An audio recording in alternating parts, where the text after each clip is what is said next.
Hey guys, Josh, High Shoals Boats. We're going to do a product introduction on a transducer bracket. So what we have here is a 10-inch adjustable transducer bracket. It's made out of 6063 T6 aluminum and 5052 on the backing plate and your mounting bracket. So it's a fully adjustable range depending on the thumb screw.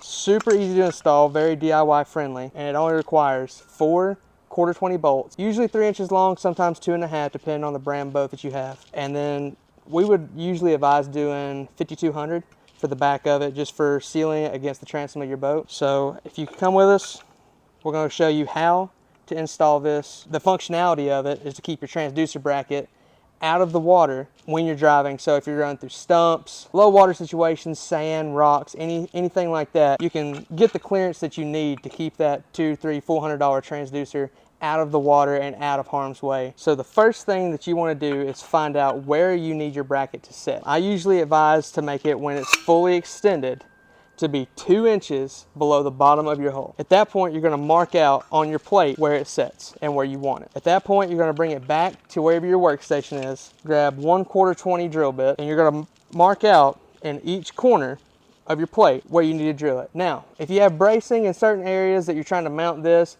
that's why we do not tap the corners, because in some situations, it does vary depending on the bracing and what you already have on the transom of your boat, on where you need to put your bolt holes. Mount this on the back of your boat where you have it outlined. Take a Sharpie and go through and mark out each pre-drilled bolt hole that you have, and take your drill bit and drill straight through. Drill all the way through your transom. Go ahead and take a sander, hand sander, whatever you have, belt sander, 80 grit, 120 on the back, 80 grit and 120 on your mounting surface. That way you do get a good connection between the sealant that we're going to get to do here in just a minute. Then you're going to take your 5200 and squirt on the back of it. You can do ups and downs, zigzags, ever how you want to do it. And then take your bolts, 3-inch bolts, stainless steel. Put your washer on first, slide it through the holes, slide it through the transom, come around the backside, go ahead and add another washer, and then a nylon stainless steel nut. Get that on there and get it locked down good and tight. Let it set up for the amount of time that the sealant says that you're good to go for.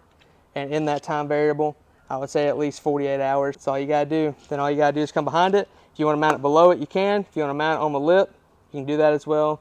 It's very adaptable to almost any transducer bracket on the market. That is how you put an adjustable transducer bracket on DIY. Hey guys, this is Josh and Amos, High Shoals Boats again, doing the product review and assessment on the adjustable transducer bracket. If y'all want to see any more of these product reviews and, you know, some tips and tricks on install and how we figure it'd be the best way. If you want to see anything else on the center consoles, we have light bar boxes, pods, stuff like that.